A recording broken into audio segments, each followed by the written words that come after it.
Hello, guys. Welcome back to the channel. I can't believe it. In the biggest shock in the history of the WNBA, the Indiana Fever have exercised Caitlin Clark's option for a fourth year. They exercised a fourth-year option for somebody who never won an MVP, which should be a prerequisite to being in the league. Victoria Saxton should not have been cut. It should have been Caitlin Clark. Obviously, we're bullshitting here, but let's be real for a second, because this is one of those announcements that sounds big on paper, but when you actually break it down, it's not big at all. Like, not even a little bit. This fourth-year option being exercised is basically just front office housekeeping. It's paperwork. It's structure. It's not a statement about her future. It's just making sure they don't lose control of the situation. Because here's the reality. They had to do it so that she doesn't become a UFA. That's it. That's the entire reason. And because of that, it's never really going to matter in the way people think it does. It's never going to truly come into play. Maybe it will, honestly, maybe it will, if Caitlin just randomly decides, you know what, I'll ride this out. But realistically, that's not how this is going to go. The only scenario where that fourth year actually matters is if Caitlin chooses to play it out strategically. Like if she looks at the roster and says, okay, I want Kelsey here. I want continuity. I want stability. Because let's be honest, if Caitlin plays out her rookie deal, that's probably the only way Kelsey stays long term. That's the leverage point. That's the balancing act. But outside of that, it's irrelevant. And that's why this whole thing is so obvious, like painfully obvious. This is not some genius move. This is not some controversial decision. This is literally the easiest call a front office could make. You pick up the option. End of discussion. Now, the funny part is people saying, just give her the max already. And look, I get that sentiment. I really do. Because talent-wise, impact-wise, marketing-wise, she's already there. But contractually, it's not that simple. Technically, they could maneuver around it. They could decline the option, restructure, and try to give her a max, but that opens up a completely different problem because now you're flirting with tampering rules. You're creating a situation where you lose control. And the moment you lose control with a player like Caitlin Clark, you're playing with fire because she could go wherever she wants. Literally wherever she wants. That's the part people don't fully grasp. This isn't a normal player. This isn't a situation where you gamble and hope she stays loyal. No, if you mess this up, she's gone.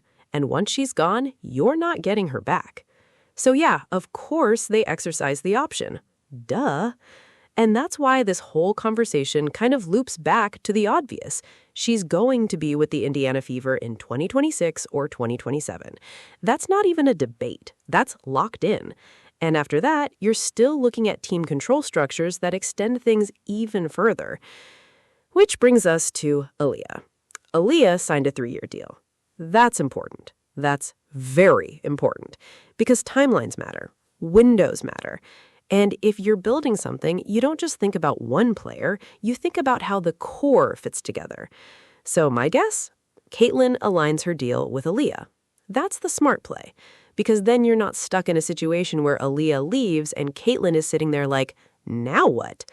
No, you keep that flexibility. You keep that synchronization. You give yourself options. And realistically, what that probably looks like is this. Caitlin signs a shorter deal next, maybe 1 year, maybe something team-friendly just to keep Kelsey in place. And then after that, she cashes in. Big time. 2-year max, maybe even a supermax, depending on how the structure evolves. That's the logical path. And again, that's why this fourth-year option doesn't matter. Now, what makes this whole thing even funnier is the reaction. Or lack of reaction. Because I was expecting outrage. I was expecting people to twist this into something ridiculous. Like last year, when Aaliyah was signed, and suddenly people were screaming, the Fever were holding her hostage. Holding her hostage because they exercised a contract clause? Like, come on. And the funniest part is I still remember those takes. I literally have that tweet bookmarked. It's one of those tweets he saved just to revisit later and laugh at. Because now, silence. Nobody's saying anything. Nobody's pretending this is some injustice. Nobody's calling this a disgrace. Even the usual critics are quiet. And that tells you everything. Because deep down, everyone knows this is standard. This is normal. This is how the league works. And while all that noise fades, the real conversation shifts back to basketball. Like, let's talk about performance for a second. Caitlin is going to drop 40 this year. It's happening. At some point, she's going for 40. And honestly, with the way Steph wants to use her, it might happen more than once. Now, do I think she's breaking the assist record? Probably not. Not with this system. Not with how she's being deployed. But scoring-wise, she's in a perfect position to explode. And that's where things get interesting. Because once she starts putting up those numbers consistently, all of this contract talk becomes even more irrelevant. Because then it's not about options anymore. It's about inevitability. And speaking of contracts, let's zoom out a bit. Because Caitlin, Paige Buckers, and Aaliyah are in a very unique position. They're eligible for top-tier deals. Not everyone is. In fact, most players aren't. Look at the rest of the league. Angel Reese, recent movement there. Teams picking up options, Ryan, Angel, J.C. Sheldon. You've got decisions being made across the board, and every single one of them has implications. Take Jade Meldon, for example. Her option not being exercised, that might have been the best thing that ever happened to her. Because instead of being stuck on a minimum deal with the Mystics, she's now making significantly more elsewhere. That's the flip side of the system. Sometimes not getting your option picked up is actually the win. And that's why these decisions aren't always black and white. But when it comes to Caitlin, it is black and white. You pick up the option, you keep control, you plan long term. That's it. Now, one thing that always gets overlooked in these conversations is how rare it actually is for players to even reach this stage. Like, seriously, go back and look at the drafts. 2021 first-round picks, how many actually made it to having their fourth-year option picked up? Very few. Michaela Onyenware, maybe Ari, maybe Dana, and that's about it. That's the entire point. Most players don't last that long with one team without being cut, traded, or phased out. 2022, Ryan Howard, Nalissa Smith, Shakira Austin. Again, a handful. 2023, Aaliyah, Diamond Miller, Siegrist. That's it.